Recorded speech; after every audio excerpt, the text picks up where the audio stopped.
Good evening, everybody, and welcome back to another episode of the Picnic Table Chat Show. It is season 10, episode 7. I was literally reading that and I still couldn't even take it in. Um, so, how is everyone? I hope you're all very well. Good evening, Antisocial. Thanks for coming in. Um, let's have a little look. It's probably not going to be a very long one tonight. You can probably guess why. I'm still absolutely knackered. I am slowly getting a little bit better with my health at the minute, but it's really taking it out of me. This uh, this nasty chest infection I've had over the last few weeks. Um, and yeah, I've pretty much just been sleeping like half of every day at the moment. It's really weird because like normally even when I'm ill, I'm awake most of the day, but this one's really knocked me for six. So it probably won't be a massively long one, mainly because I haven't got a lot to talk about. I've literally done like I won't say the bare minimal, but I haven't done a lot.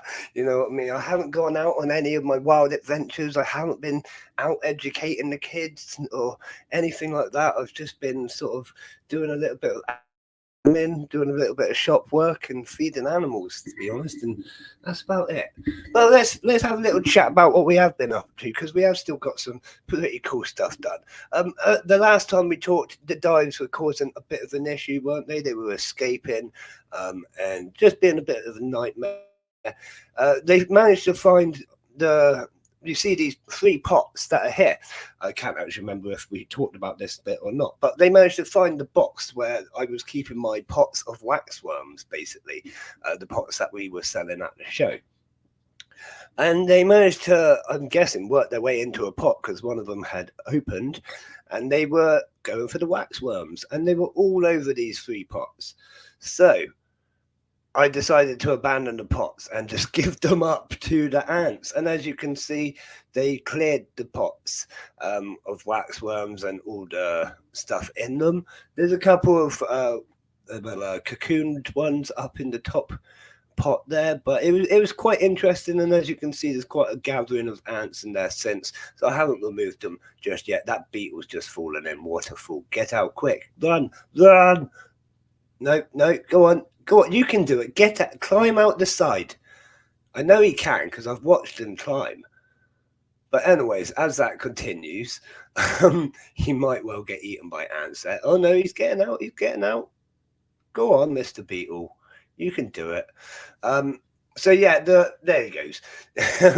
So they've got these pots there now, and they say they really enjoyed their feeding of waxworms in those pots. And yeah, this tank's been somewhat hard to get spotless. You can see there's all of that fluff that's from like previous stuff that they've eaten, and it's just like, oh, I'd like to get all of that out, but it's just such a nightmare to try. Like every time you pick it up, it falls apart and there's ants all over it, and it's just, I'm probably just going to leave it to sort of sink into the substrate. I might even just put another layer of substrate on top and help it break down that way. We've got a lot of stuff in the substrate anyways. So it won't take that long to break it down once it's under. But it doesn't look the best, does it? Just looking at it, like it is on a sideways angle, obviously, at the moment with the bridge connecting to the other tanks at the far end there. You can see the ants just coming down and running back up. So yeah, the dives have been, well, then not too bad once I done that. I moved a couple of things and I rebarriered the thing. The bridge had basically dropped as well, so they were literally just climbing straight off the bridge, streaming down. And where we left the camera and the wire for the camera connected to the tank the other day, they were basically just streaming off the bridge along the side of the tank onto the camera wire and straight down into this box that was on the shelf. And it was just like, oh, well, that just worked like a perfect little highway for them. So we sorted that out and I moved the bridge, and they haven't really been, well, there's been no escapees since. I think there was like one or two that we've had to chuck in that was sort of, they probably were out already, you know what I mean? There was quite a substantial amount out. But it was just easier to just chuck in the whole box. I'm actually getting the box out, but I abandoned the tubs, like I say. And yeah, they've been doing that. So what else has been going on? The Nicos are absolutely insane at the minute. I have no idea how many more we're expecting from the cocoons, just alone cocoons. But there's tons and tons of eggs as well. Anyone that's seen my Nicos colony, because I don't actually feature it on the channel. Well, I very rarely used to feature it on the channel, mainly because it's in the like spherical thing. It's hard to film, but I don't take it to any of the shows or things either because of the tunnels in it might collapse. So it's strictly if you've been here, but quite a few people have been here and have seen it now. So if you've seen my Nicos, you know what we're on about. There is just so many eggs at the minute. We're expecting massive expansions. I mean, the entire walls of the enclosure are already lined. I'm getting to the point where I want to expand, but I did offer an expansion nest to them, but they just weren't interested. Makes me think that there is more space that I just can't see because obviously it's a nesting digging situation. But I just, I'd like to. There's so many of them. So yeah, I need to work out what they want to do really, because like I said, I offered them new nesting space because it looks like it's getting crowded in there, but they didn't use it. They just like left it and started like wandering on top occasionally, but they weren't really interested in nesting in there. So it's like, I don't know, I suppose I'll just leave them to it a bit longer. Let's say I will continue to offer different variants of more nesting accommodation in case they decide they'll use it, because at this point there's like a good 100 or two just around the outside wall of the nest, and they're just sort of like, I know they're just sort of doing guard duty and stuff, but makes me think there's not much room within the nest. I'm sure it's fine. So the other thing, my termites are getting near the end of their water in their test tube. Now, this is obviously the first time I've ever kept termites, so it is sort of the learning cycle for me, as most things normally are. I'm debating because they're quite good numbers now. I can't tell how many there is because I try not to look, and then when you do look, they hide straight away. There's probably a good 15 to 20 or so. I'm got the option. I can either try and take them out, including the wood and pieces that they're living in, and place it into a new test tube of water very, very, very gently and carefully and quickly, and it's going to be slightly difficult. Or I can place it inside of the enclosure, which is perfect. Like, I've got one right behind me that's already set up and ready to go. Perfect environment. It's already got this massive piece of wood that's like damp and rotten and perfect for them, basically. Like, so I might put them in there, but I'm thinking it's a little bit early for them yet. Like, although depending on their situation, I mean, I've never dealt with termites. Like I say, normally with ants, I would wait for a bit longer, but with termites, because they obviously eat the area that they're nesting in, it kind of grows to their spatial. You know what I'm trying to say?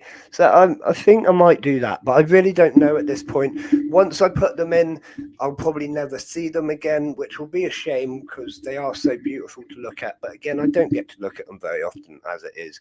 Termites absolutely hate the light, even though like 90 or 85% of termite species are actually blind. Like, they all just hate the light. There are some species out in like the rainforests and whatnot which will venture out during daytime and during the light hours, but they tend to stick under the heavy canopy cover.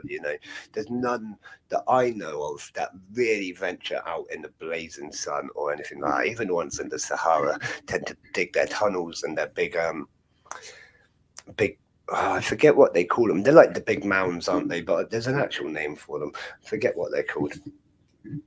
But yeah, so my termites, that's the other big thing on my mind at the minute. Obviously, they are absolutely awesome to watch, and I'm waiting to see what happens when they do get to a bigger environment and start building those tunnels and things like that. If you don't know about termites, do a little bit of research. I don't want to tell you everything like I know, because some of it might be, I'm still learning it myself, and I'd feel very stupid sort of talking about them if I don't know what I'm talking about, and I don't know enough to say. Simple as that.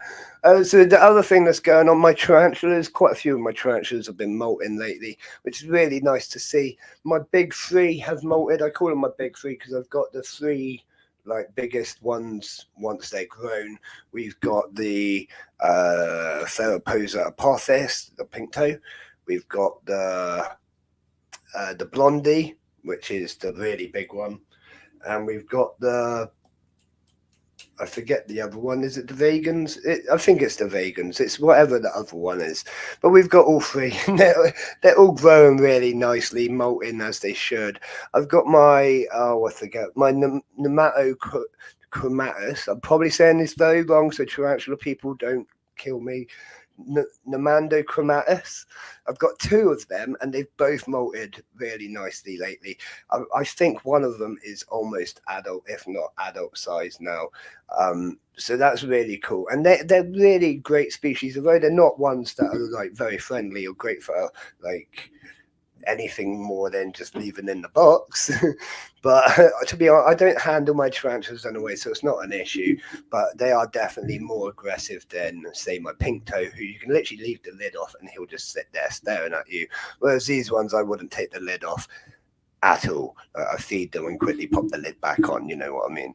You've got yourself a vinegaroon. Is that one of the giant vinegaroons or one of the little ones? I've only ever had the little ones. I've got one at the minute and I absolutely love them. I would like to get a giant one at some point because they are so cool. And obviously when we're at the events where we're doing educational things, we do take the vinegaroon because it's such a wild thing, you know what I mean? You got both. That's cool. That's very cool.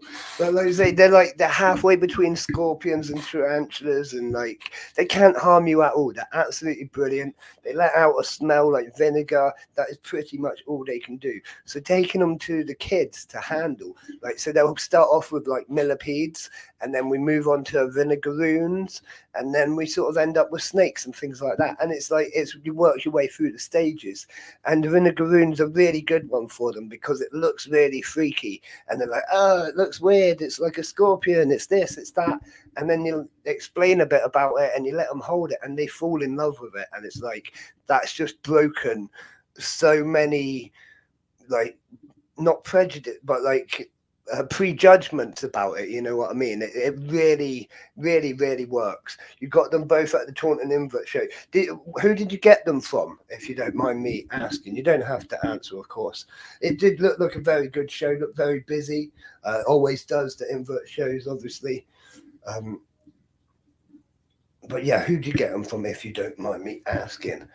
I have a feeling I know already. Just because I like to keep my kind of eye on who's got what and who's doing what, you know.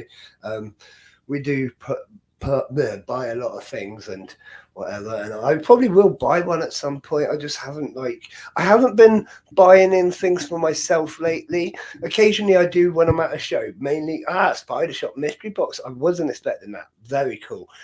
Yeah, I don't like when I'm at the shows, when I'm at my shows, because that's pretty much the only ones I attend at the minute, or I invert ship when I'm at a show and I see something there, I find it really hard to resist. But when I'm sat at home, I am holding back at the minute from expanding any of my collection. I've got more than enough stock here to sort of keep me occupied. I've got my own stuff as well. We've got all our breeding projects, and I've got so many other things like admin work and other things. It would just be sort of unfair to bring more animals in at this point, because not saying I couldn't deal with it, but it's like I'm having to juggle more time, and at a minute I'm not well and sleeping anyways. The missus is having to do more feeding, and you know what I mean. So there's no point in getting more at the moment. We've got plans over this year. You know, it's going to be like once we sort of move forward with those plans, then I can start looking at more things that I wanted to get, because there is a lot more things that I feel will give the shows a lot more, not the big events, it's really hard to tell the difference between the local ones. I think it will just give them a much better educational value, having some more different animals there that we can go into depth with. It helps us expand on things that we're already doing as well. You know, if we have the giant vinegaroon next to the little one, that gives us a chance to talk about different species and variations and why the size difference has happened, you know. So it breaks breaks into whole new elements that we can start talking about. And that's what we're all about, you know, always sort of bring something. I don't always try and bring something new, but if something sort of interests them, then I like to have a lot of different things I can sort of talk about, and then I can, you know, if someone latches onto something, then I can talk to them about it, and yeah, like you know how I feel about it. I just love sharing what I do and how I feel about things. You know, it's not even like it's not even a massive thing about like I don't know. I don't know how to explain it.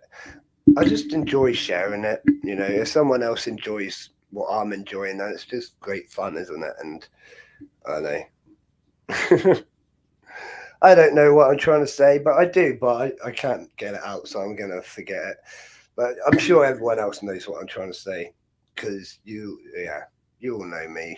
You know how I operate. Um, but yeah, so we've got some really cool stuff coming up. When is it?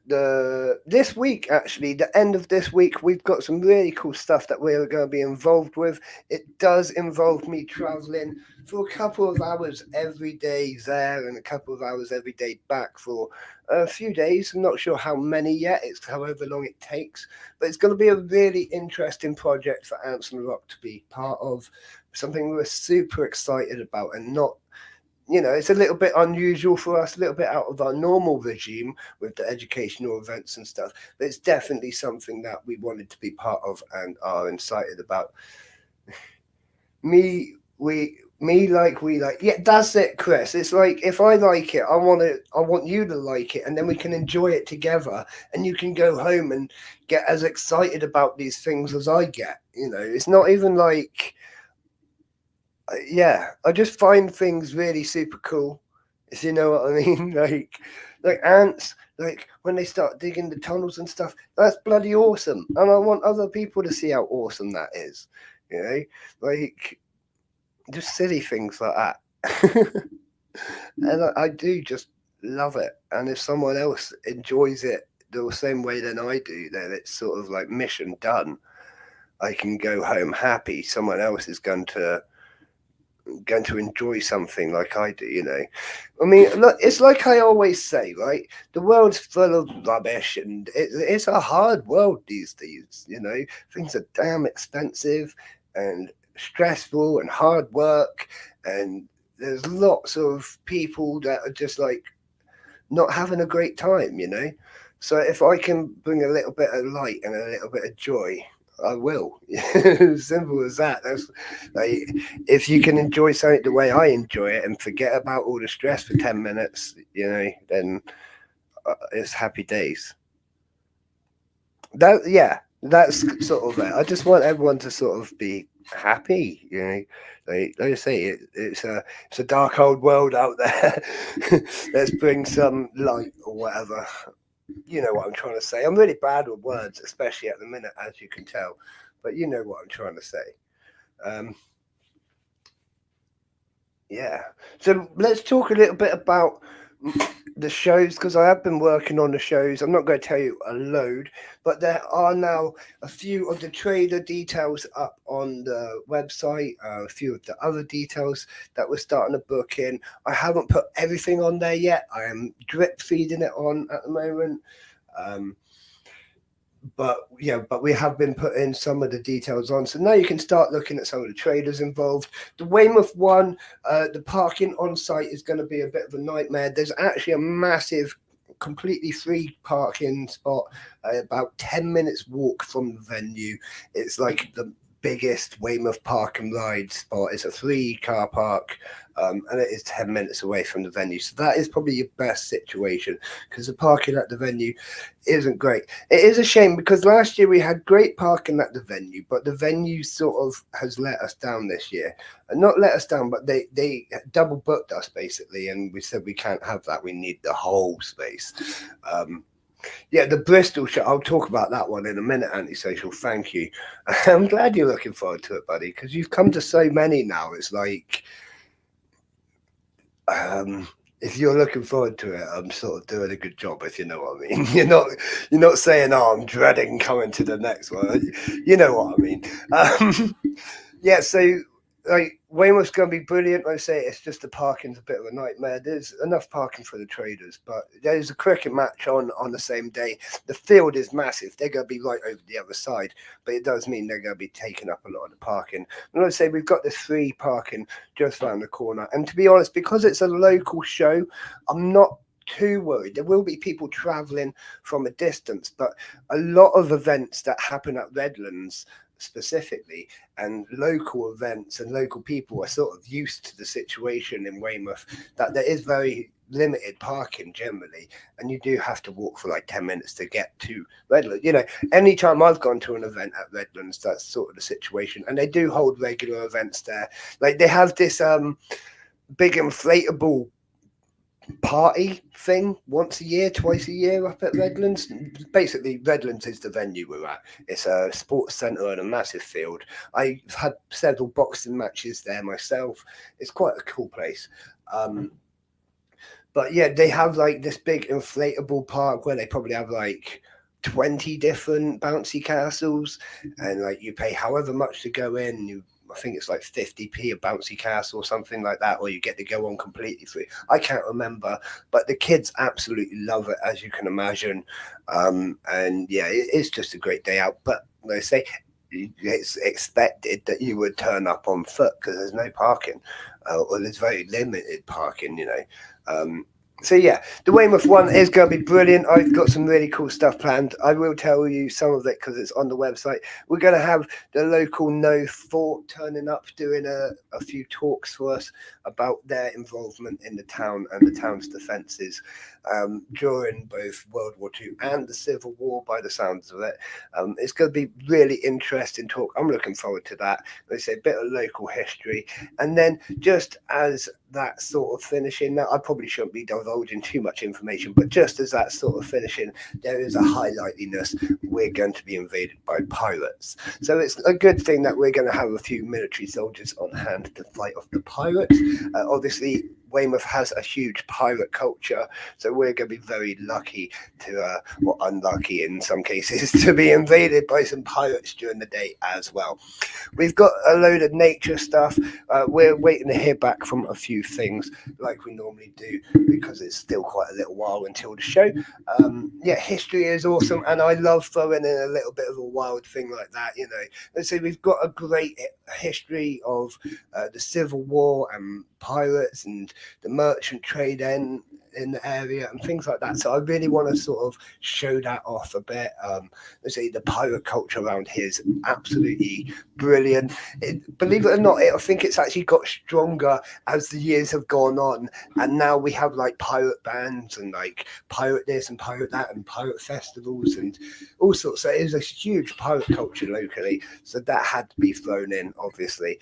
I'm hoping to get some stuff there about the fossils that have been dug up recently, but obviously the Stephen Etches collection is highly sought after at the moment, and I don't know if they're still going to be able to make it. We're in talks with them, but I've actually been in talks with them since last year, but this new discovery sort of blown them up a little bit, so we might get them, we might not.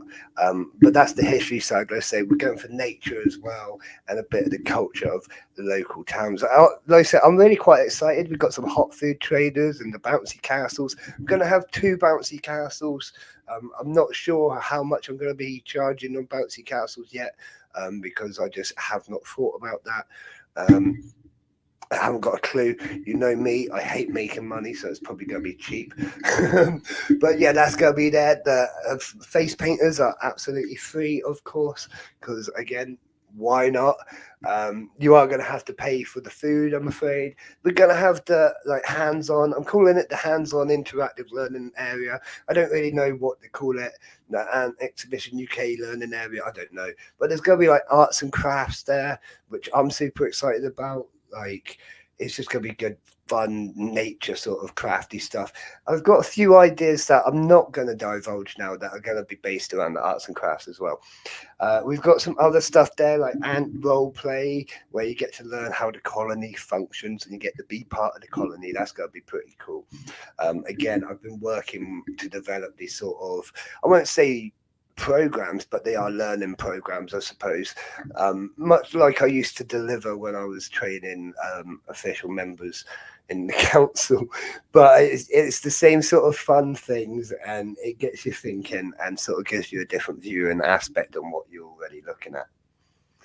2 castles, one for kids, one for adults. Believe it or not, Antisocial, one of them actually is a full-size adult castle, and the other one's like a kids assault course bouncy castle thing.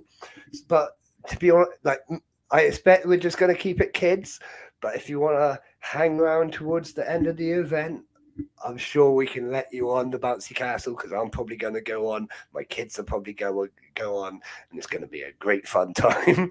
But I expect it is mainly going to be kids during the day. I don't actually know. Like, it's probably safer to put an age restriction on it if you're having kids. I actually really need to look into how it functions and the legalities of it, sort of thing. But obviously, I'm hiring it through a proper company, and they come with their own staff as well, which is going to be really helpful for me. So they know what can and can't work, and they'll guide me on that. You know me, I always take other people's guidance on stuff that I haven't got a clue about.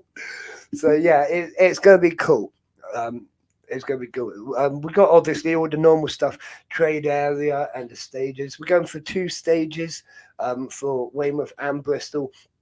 All of this stuff, no, not all of this stuff. I won't say that. A lot of this stuff is going to be at Bristol as well. Obviously, not the No Fort or the Pirates or any of the local sort of base stuff. But all the bouncy castles and the face painters and the hot food and everything will be at the Bristol show. I keep going on about it, but I want to make sure that it is well publicised, obviously. We're going to have the hall that we had last year, the same venue at Keynsham. And we have the football pitch next to it, or a massive field area next to it, and it's going to be absolutely brilliant.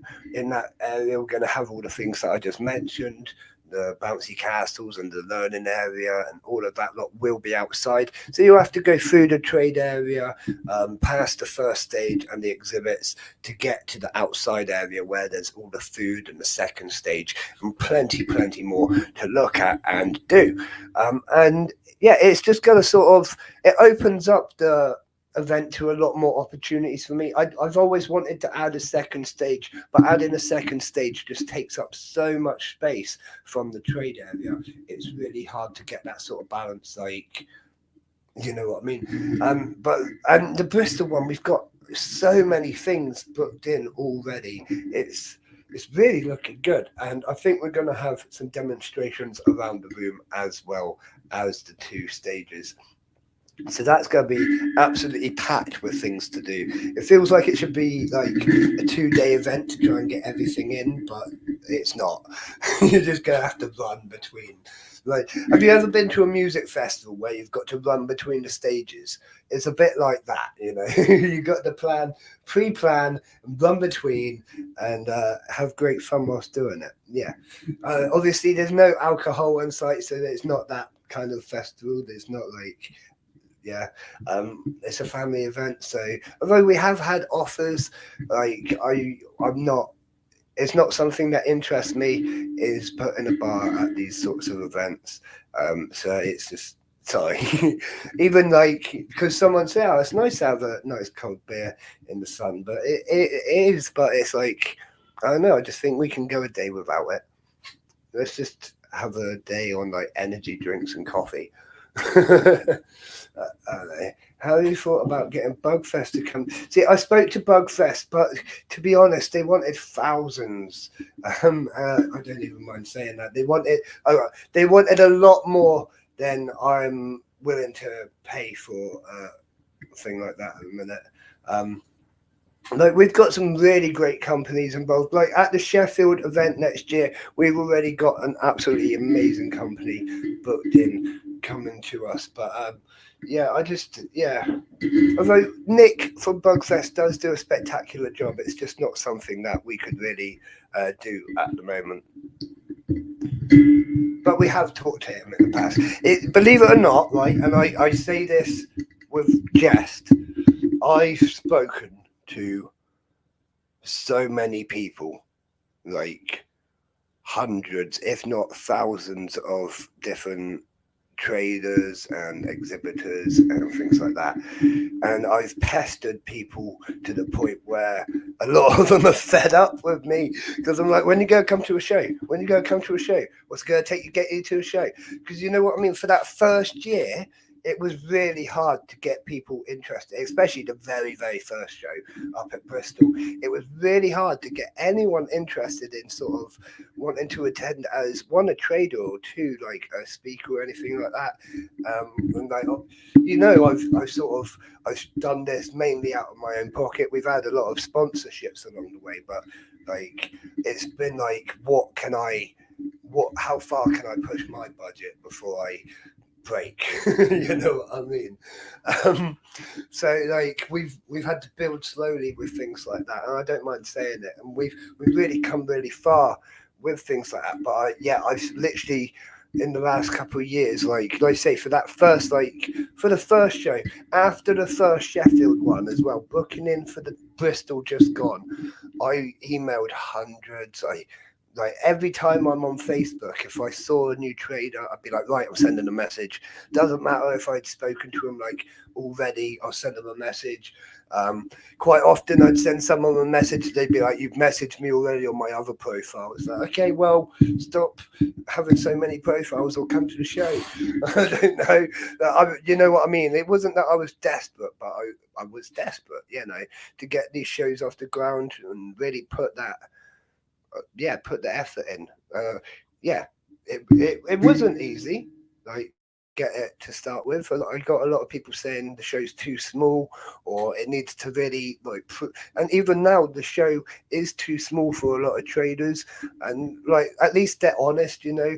I have no problem with people which say your show needs to be bringing in however many people before I even think about coming. That's absolutely fine because that's like fair enough. You've got overheads or whatnot. It's a little bit annoying when people just outright ignore you, but it is what it is. Like I've persisted and like sent like follow up messages and whatnot, and you know we've got a good remit. Is that the word? We've got a good few traders which are coming to the shows regularly.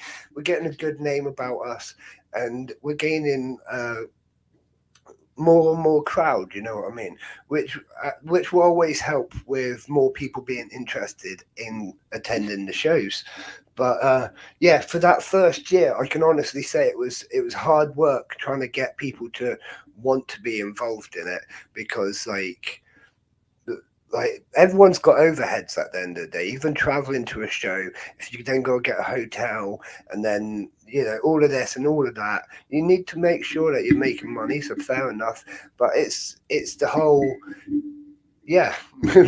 So we've been sort of building ourselves, and yeah, the longer we can go, like the more shows I do, the more I can add to it, and the bigger the budget will get with each one. You know what I mean? It's taken a while to sort of build that and get that reputation. But with this last one, I mean, we had traders messaging me for this last one. I think I sent out a few emails at the very start, but I pretty much got bombarded with trader emails asking to come to the shows. And I think I've mentioned it a couple of times. It's the first time that's really happened. Like after the Bristol show, the last one, it was a really big success. And like people are excited about it and can see where the show's going, you know, and that I'm not gonna stop. Basically it's just going to keep growing.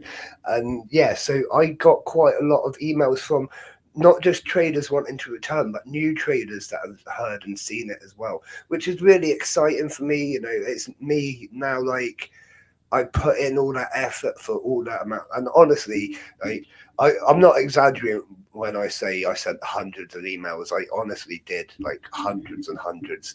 And like it's really sort of nice to have that paying off now, and people saying, actually, your show's worth coming to now.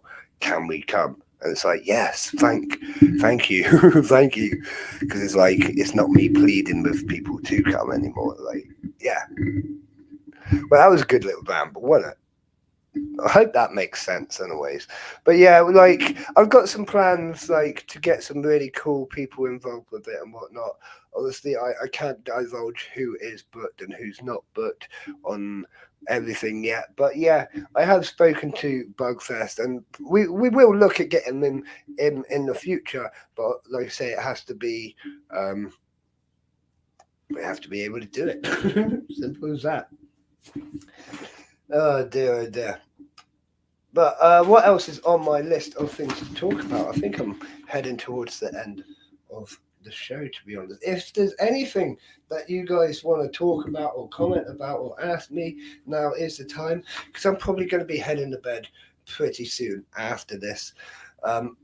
Excuse me. Uh, Trying to get back to my normal self and put in a bit more energy in. I know that's like impossible because I have no energy left, but I'm getting on more vitamins and more meds, and the doctors are really sort of on top of me at the moment. Lots and lots of appointments, I will say. So, like, if you're not able to get hold of me, it's likely I'm asleep or at the doctor's at the moment. Um, but we'll get to the end of that before too long, and hopefully I'll get back to my normal self with lots of energy. But like no matter how tired I am at home, the minute I get to an event or I'm at like an education thing, I'm full of. I suppose it's weird because I don't even have a working adrenaline gland anymore. Like mine completely shut off years ago. But it's weird. Like when I get to a place, it's like right, let's go, let's do this, and I'm the one with the energy. Um, and then I get home and I crash out for days. But we'll push on, and we will get some energy back in us. I am about to try something that's probably going to be the hardest challenge of my life.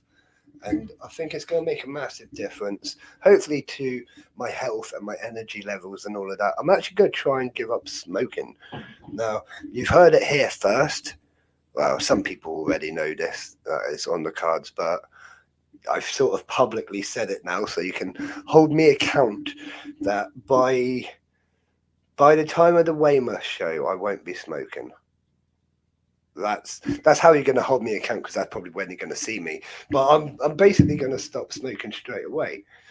I know I need to, and I keep saying I need to, and I've been saying for about a year that I'm going to. Yeah, exactly. It's something I've needed. I've smoked since I was like, I can't even remember how old, like 9, 10, 11, young, really, really young. Even with my serious health issues and chest issues, and everyone like, why are you smoking? I've been an absolute idiot the whole time and carried on smoking. And I've always said it, I've always said that I am an idiot for doing it, but it is the one thing that I've struggled with to give up. So we're going to give that a go. See how it goes. I might just shut myself away for a few days. Good evening, Kathy. Thanks for coming in. Good idea. I did quit. Yeah. See, I need to. See, I haven't drank. Oh wow. Okay, Iron Brew. Fair enough. See, I do drink a lot of energy drinks. Right. So at one point, I didn't drink alcohol or any type of fizzy drink. Right, but I've always smoked. But I only used to drink water pretty much. Now I'm on energy drinks and coffee like 90% of the time. Coffee more than the energy drinks. So I'll have one can of energy drink last me pretty much all day. So that's like, it's not too bad. I'll just slowly sip it all day. I just like the flavour really. Um, but the coffee is my main thing. But I haven't actually drank alcohol in what, like 6 years or something crazy. Long time. Yeah, see, every time I go into hospital, I give up smoking for like however long I'm in hospital, and then I come out thinking, oh, I'm all strong, I'm not gonna start again. And then I get home and I'm like, right, cigarette. And you know what I mean? I need to crack that habit and just give up. And then I think once I do, I will have much more energy, like I'm just hoping that that sort of will crack the health thing that I've got going at a minute, because I definitely do need to get on top of the health. Like I say, the doctors are on me every day at the minute. I keep getting more and more texts saying your doctor's just put this, your doctor's just put that. Like, thank you very much. He is an absolute star. So my doctor, I won't say his name or anything, but he's been the same doctor I've had since when I first got diagnosed when I was like 17. And he's been an absolute legend the whole time. He's sat there and watched YouTube videos with me on what's happening and things, and it's been like a journey for us both. So yeah, he's been a good friend and support as well as a doctor.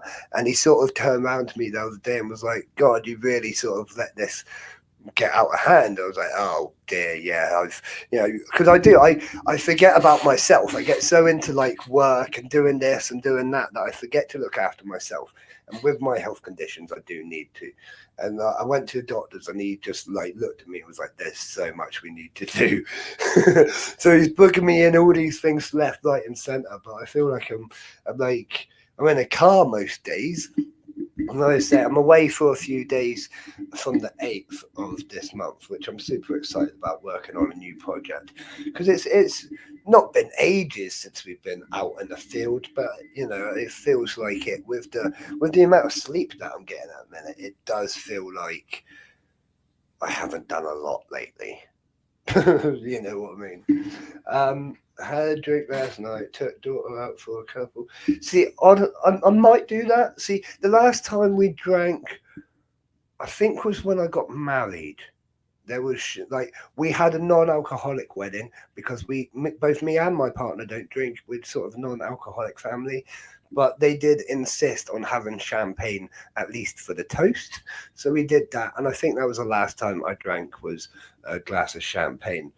Um, it's not really a thing here. I'll probably have another glass of champagne when my kids turn 18 or when they get married or whatever. But I'd much rather sit there with a glass of Coke, or even Coke with lime or something. That's really nice, and they can do that at a pub.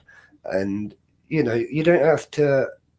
Like, I used to drink, and I used to go out and get drunk and whatnot, but I just sort of, I don't know. I'd rather remember things now, and I'm old. Like, last time I drank, like, it took me like a week to get over it.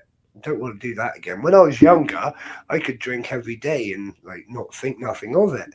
I used to drink, then go to college the next day, then go out drinking again the same night. I was in a music course at college, so it was sort of the done thing. Um, we'd play music through the day, then we'd go play a gig at night, and we'd get drunk, and then do the same thing the next day. It was pretty good, but like they say, that's it. Weak diluted Ribena, that's it, and that's too strong. Like, that still gives me a headache. Oh god, yeah, it is like it's just not worth it anymore. And like, to go out, you gotta be bloody millionaire to go to a pub these days. If you want to have a good night out at a pub, you're probably looking at a good 50, 60 quid. I don't know, but I just know it used to be expensive when I ran the pub, let alone like now when prices have skyrocketed on bread and everything. Yeah. Oh dear. Dread to think what a pint costs these days. Probably around 5, 6 quid for a pint. I don't know. But more than I'd be happy to pay for something I'm going to drink in 10 minutes. I don't know. Anyways, that's enough of my random tangents.